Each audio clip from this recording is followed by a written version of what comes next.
Salute to Luffy, click that bell notification button, and subscribe to join the pride. Finally, guys, finally, we have some healthy competition within the squad. Mason Mount and Ross Barkley are fighting to the death for that number 10 spot on the team. And, it's a beautiful thing to see. And, I'm not throwing any shade here. Come August 11th, I don't think anybody in the world knows what starting 11 that we're going to use. And I think that is a great sign, because last year I could tell you, and this again is no shade because I was a big fan of our previous manager, all right?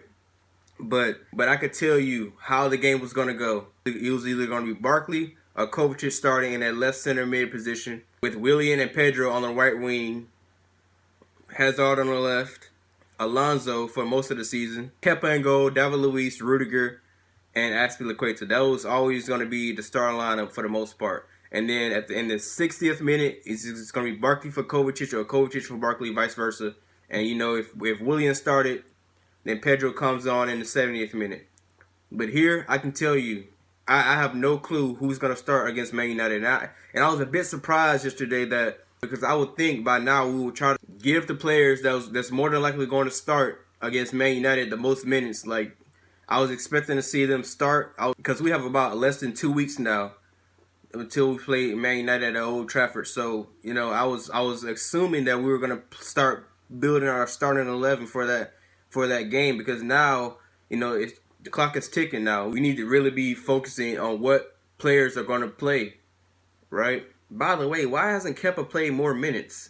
That's weird to me. But anyways, that's not really what this video is going to be about. I'm really going to focus on Kennedy, right? Because I'm telling you guys, as he gets more and more comfortable in his role as a right winger, Kennedy can be something special for us this season. And I'm saying that because when we originally bought Kennedy, he was a right winger. And for some reason, managers felt the need to put him as a left back. But I also want to talk about Ross Barkley and Mason Mount. Now, Mason Mount, guys, I don't hear anybody, all those people that were saying that Mason Mount, he's overrated and stuff like that, they're getting a bit quiet now. I don't see him as much on Twitter anymore. I don't get as much ats. I don't have many followers on Twitter anyway, but I'm just saying, like, look, age is not a factor. When a player is ready, he's ready. I mean, look at Kylian Mbappe. The guy's not even 21 yet, and he's already scoring 30+ goals a season in the league. Like, that's it doesn't matter. Either you're a baller or you're not. And Mason Mount, guys, he's a workhorse, man. And I told you guys, he's not Lampard. I'm not gonna put him in that same, threshold. I'm just comparing them, right? I'm comparing them, but I'm not saying they're gonna be similar, and if that makes sense. I'm saying that he's Lampard-esque. I mean, you seen that finish yesterday, man. I mean, he gets into those pockets, those half spaces, in a small pockets of space inside the 18-yard box, and you just knew that he was gonna put that in the back of the net. And people say that second goal was luck. No, that's not luck. That's improvisation. That's know-how. That's instinct, right? That's a player having the intelligence to position himself. It is truly about positioning, right? I mean, he was on the right wing, the left wing, the midfield. I mean, he was all over the pitch. The guy's a workhorse, man. I'm telling you. And he is Lampard-esque in this sense as well. When Lampard was 17 years old, you guys, I'm pretty sure some of you guys have seen the video where the guy, Harry Redknapp, his Lampard's uncle, right, had to defend him, saying that because he had, I forgot the guy's name. That's how rubbish the guy was, right? The guy, the journalist was questioning Redknapp's decision to play Lampard as opposed to some other player, right? At 17 years old, he told Redknapp that Lampard isn't as good as he think he is, right? He thinks Lampard wasn't as good as the other player, and Lampard wound up being the best English midfielder of all time. I'm confident in saying that. When people were saying that he was overrated and overhyped, Lampard proved all of those people wrong, right? And Mason Mount has a similar work ethic where he's constantly working on this game, constantly improving. And guys, I don't know who starts against Man United. Is it Barkley or is it Mason Mount, man? I mean, it's honestly I can't answer that question. I mean, Barkley, guys. I was so hard on Barkley last season because Barkley isn't press resistant. I said that for quite some time now. If you put Barkley under pressure, he can't operate as well. He can't operate, when you press him. But if you can find a way to give him space, and in this system, he's been finding space, and you've seen what he's able to do. I mean, last game, he was by far, it was him and Mason Mount, our two best players on the pitch. Right? When they were on the pitch, they were the best players on the pitch. And, I mean, he was pinging passes, creating chances, and that free kick, man. I mean, is it a surprise that since Lampard has been the manager of Chelsea that we've been scoring bangers, man? Like outside the box, no tap ins, none of that. Like the majority of our goals, correct me if I'm wrong, they've been outside of the 18-yard box. Finally, guys, that's one thing that we were missing last season when we were playing teams like Burnley, right? They played with a low block and they set back and defended. Newcastle, we didn't have players, it seemed, that can hit the ball from 20 yards out, right?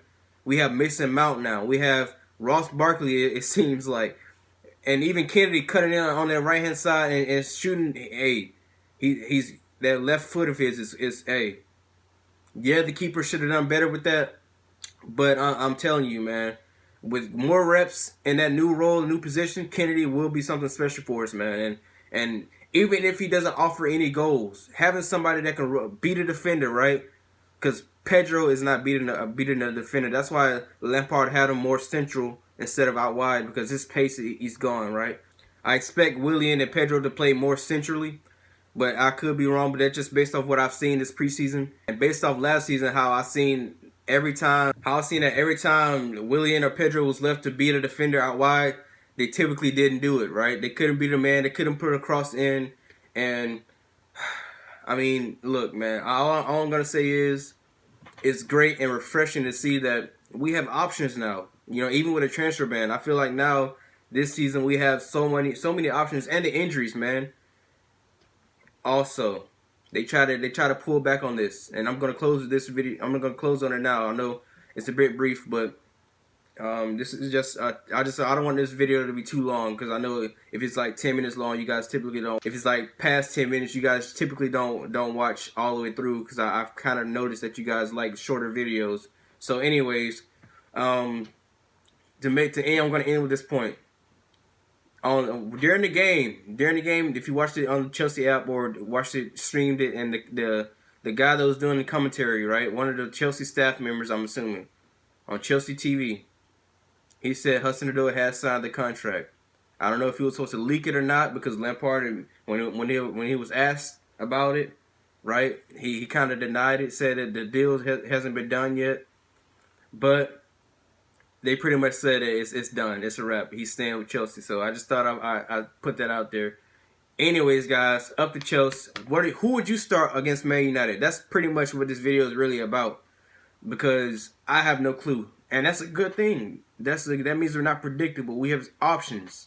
And when Hudson-Odoi comes back, and Ruben comes back, and Reece James comes back, we're going to be a serious fucking threat, man. And even if we finish 5th or 6th this season, I think we've started something special, right?